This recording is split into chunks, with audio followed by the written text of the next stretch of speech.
Bismillahirrahmanirrahim. Assalamualaikum warahmatullahi wabarakatuh. Hello student, how are you? I hope all of you always in good condition. Amin. Now we are going to learn about PAI. Are you ready? Good, but let's start our lesson today by reciting Basmalah. Bismillahirrahmanirrahim. Our main topic today is about muatan keislaman. Tentang ibadah ya, tapi lebih tepatnya kita akan mempelajari macam-macam sholat wajib. Nah, langsung saja ya soleh-solehah, kita ke materinya. Nah, sholat wajib atau sholat ini merupakan salah satu rukun Islam ya. Nah, sholat ini merupakan ibadah yang dengan diawali oleh takbir dan diakhiri dengan salam. Nah, ibadah sholat ini diwajibkan atas tiap-tiap orang Islam atau umat Islam ya, baik itu laki-laki maupun perempuan. Allah berfirman di dalam surah An-Nisa ayat 103 yang artinya, sesungguhnya sholat itu adalah kewajiban atau fardu yang ditentukan waktunya atas orang-orang yang beriman. Surat An-Nisa ayat 103. Nah, dalil tersebut menunjukkan bahwa sholat itu adalah kewajiban bagi orang yang beriman dan telah ditentukan juga waktu pelaksanaannya. Nah, sholat fardu ini atau sholat wajib yang apabila dikerjakan ini akan mendapatkan pahala dari Allah Subhanahu wa Ta'ala. Nah, dan hukum untuk orang yang meninggalkan sholat fardu atau wajib ini dengan secara sengaja, nah akan mendapatkan dosa ya.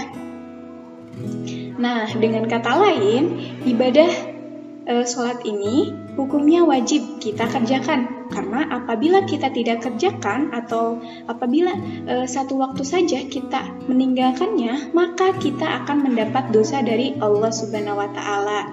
Nah, adapun yang menjadi sholat wajib bagi seorang umat muslim, nah adalah sholat 5 waktu ya, yang dikerjakan sebanyak 5 kali dalam sehari. Nah, tapi dalam waktu-waktu tertentu pula.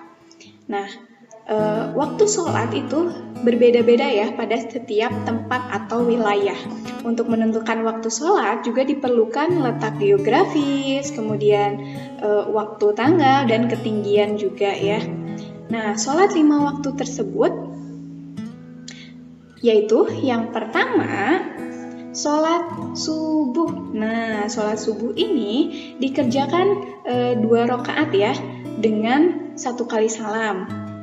Waktu pelaksanaannya itu dilakukan sejak munculnya fajar sidik, yaitu cahaya putih yang melintang di ufuk timur sampai ketika matahari terbit atau kurang lebih pukul 4:10 ya. Nah, sholat subuh ini hanya diiringi dengan sholat sunnah qobliyah saja ya. Jadi ba'diyahnya dilarang atau tidak ada. Kemudian sholat yang kedua yaitu sholat zuhur. Nah, sholat zuhur ini dikerjakan 4 rakaat ya dengan 2 kali tasyahud dan 1 kali salam. Nah, waktu pelaksanaannya kurang lebih pukul 12 siang sampai tiba waktu asyar. Nah, yang diiringi dengan sholat sunat qobliyah dan sholat sunat ba'diyah juga ya. Nah, kemudian yang ketiga yaitu sholat asyar. Nah, sholat asyar ini dikerjakan 4 rakaat ya dengan 2 kali tasyahud juga dan 1 kali salam.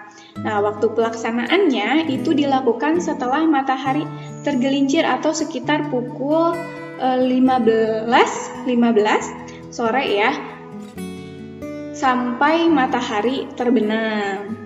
Nah, kemudian yang keempat yaitu sholat maghrib.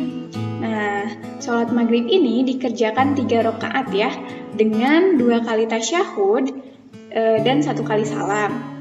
Waktu pelaksanaannya itu dilakukan setelah matahari terbenam atau sekitar kurang lebih pukul 18 ya, sampai masuk waktu Isya.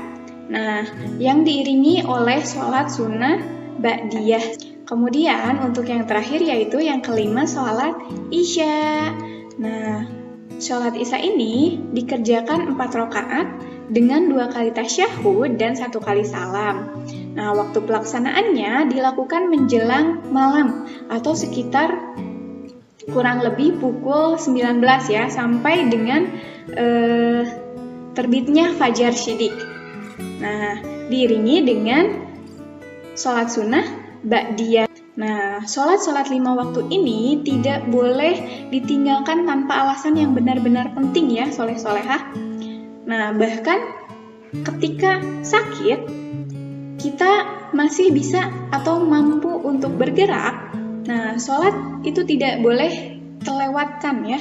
Nah, sholat juga tidak bisa digantikan. Setiap muslim itu memiliki kewajiban sholatnya dan harus dia sendiri yang mengerjakannya, tidak bisa diwakilkan atau digantikan. Kemudian untuk mengerjakan sholat ini, Islam memberikan kemudahan untuk kita ya.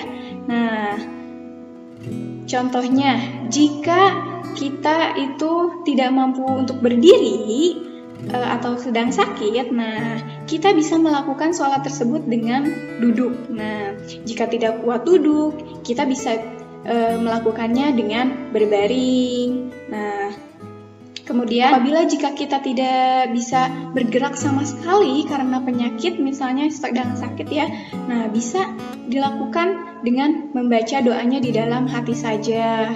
Nah, ketika berpergian pun ya, bepergian yang jauh, nah sholat bisa dijama atau dikosor. Nah, Allah itu telah memberikan kemudahan atau keringanan bagi kita ya untuk melaksanakan sholat. Nah, jadi banyak sekali keringanan yang diberikan oleh Allah Subhanahu wa Ta'ala menyesuaikan dengan kondisi kita.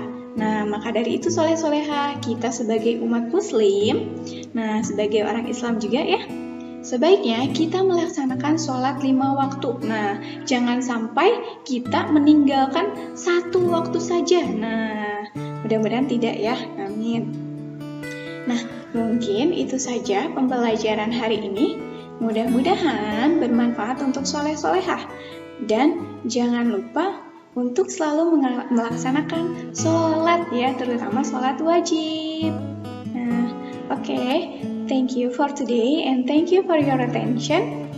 Wassalamualaikum warahmatullahi wabarakatuh.